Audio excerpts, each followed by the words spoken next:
With me is the tournament leader, Ernie Schlegel. He hasn't won in 3 attempts. But, Ernie, who would you rather bowl, Dickinson or Petraglia for your first title?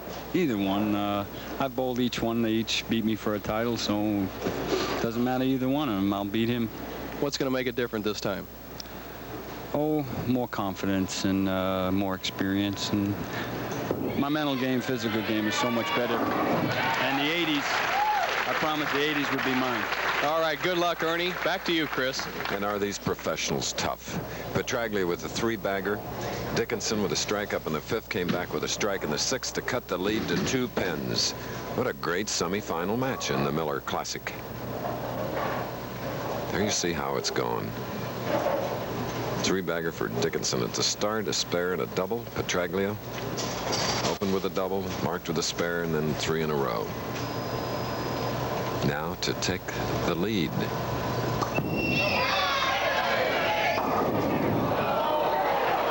Leaving the 6th. The first shot that Dickinson has pulled all day. He's kept the ball light, kept it in play. It's hit square in the nose, almost leads to 6, 7, 10. Gets a break. Schlegel appeared very loose, Bo. He did. I think, Chris, it might work in reverse. Both these fellows have beat him for major championships, and he figures that he can't go any worse than that. He's liable to win today. Gary Dickinson hoping to bowl Schlegel. Ernie, who lists his home as USA. Okay, here's Petraglia from Staten Island, New York. One member of a very warm and thoughtful family, the Petraglias. He's got a 3-bagger up, shooting in the 7th.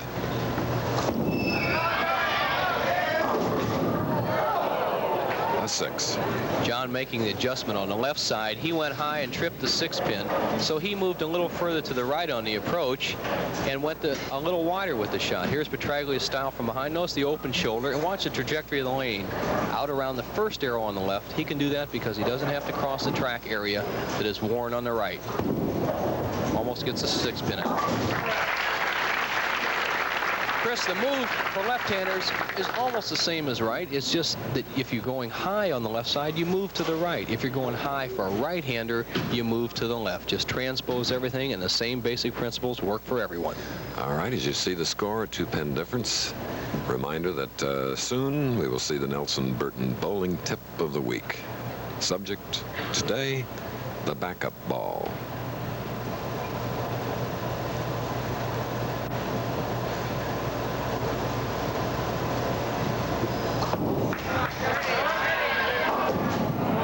A 6-10 on the left lane.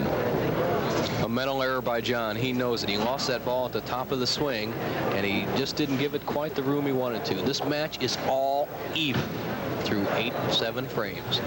Experienced players bowling under optimum conditions. Equal for lefty and righty. They're playing their favorite shot.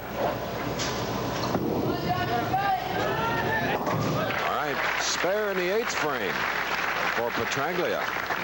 And Dickinson will shoot in the 8th now. There he is, carefully cleaning off the bowling ball, which is a lot shinier than the one Petraglia is using. Petraglia using the soft rubber ball. Gary Dickinson using the soft plastic ball. Each man to his own style. Spare up. Oh, it's a 10 on the right. And Dickinson really wanted that shot in the 8th frame because he had a spare working. He loses the pin count and leaves the half 10. Now here's Dickinson. He opens up his shoulder just like Petraglia, but he's further inside and he throws less hook. He'll be right down the 2nd arrow. See that ball just right over the 2nd arrow. Now the 6-pin doesn't quite kick out the 10. A good shot, not a good break.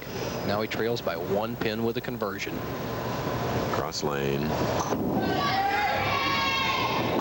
Chris, Gary Dickinson does something cross lane that some of the pros do. He only puts 2 fingers in the ball, but I mean that the thumb and just the ring finger, and that way you can't get quite as much power.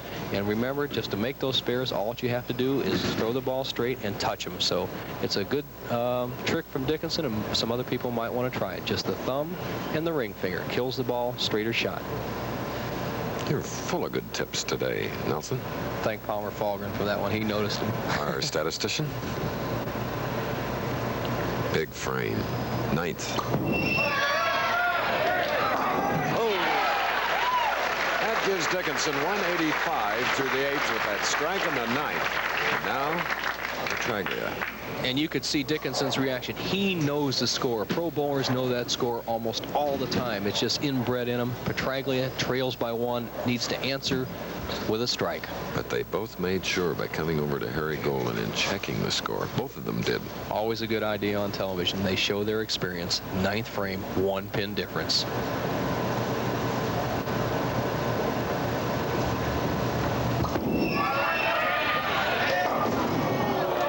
Another 6-10, the second one for Petraglia.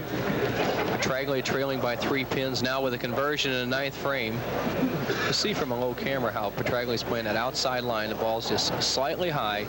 Petraglia now trails by 1. He was leading by 1, now trails by 1. Okay, semifinal match. Final coming up.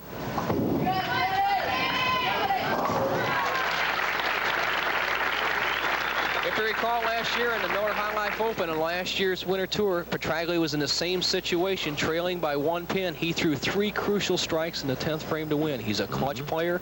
He could use those strikes now. He needs a double to force Gary Dickinson to strike again in the 10th. 1 pin difference, still the possibility of a tie.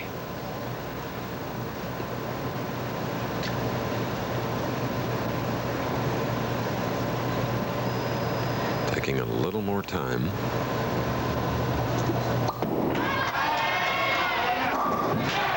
Paid off.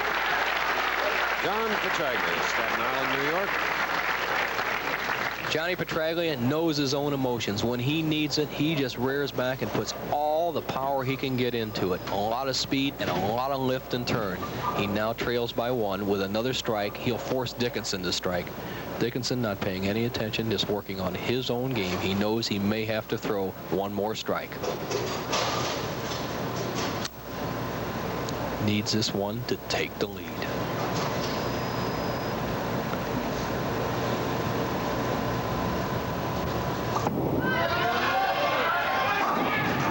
Oh, a 7. Disappointment for Petraglia. What a bad break. Everything he had on it, his best shot of the game, the 4-pin, ringing right around the 7. That's the left-hander's solid 10, the 7-pin. Petraglia knew he threw it well. Look at how low he was at the point of release. He's down, he wants it. This is all the money on this shot. It's not over yet, though, John. All right. Petraglia, 224 with a conversion. Situation is this. Gary Dickinson must strike at least once. He can either strike on this ball and be the winner, or get a spare and a strike in the 11th frame and be a winner. If he gets spare and 9, we have a tie. If he would happen to get spare and 8, Petraglia could be the winner. Okay. By far the most exciting match we've had all year, and for the most money. Be a well-earned position as titleist against Ernie Schlegel in the next match.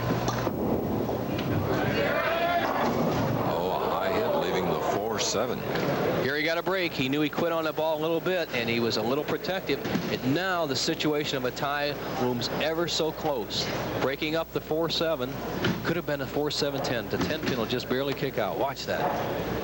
A routine spare in most situations, but not for all the money. Dickinson has to be careful. All this excitement in our live coverage from Anaheim, California. The 4-7 goes. Oh, Petraglia with 13 titles, and here's Dickinson with 6. All down to not how many titles, Chris, not how much money, it's how much guts you have in this situation. Dickinson must strike. If he gets a strike, he wins, goes on to meet Schlegel. If he gets 9, we have a tie, would have a sudden 2-frame roll-off. If he gets 8 or less, Petraglia is the winner.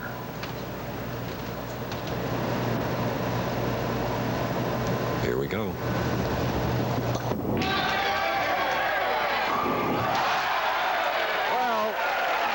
Dickinson wins it by 1 little pin. 225 to 224. He knew it. Perfect pocket hit for the right-hander, winning it by the narrowest of margins, and he goes into the final against Ernie Schlegel.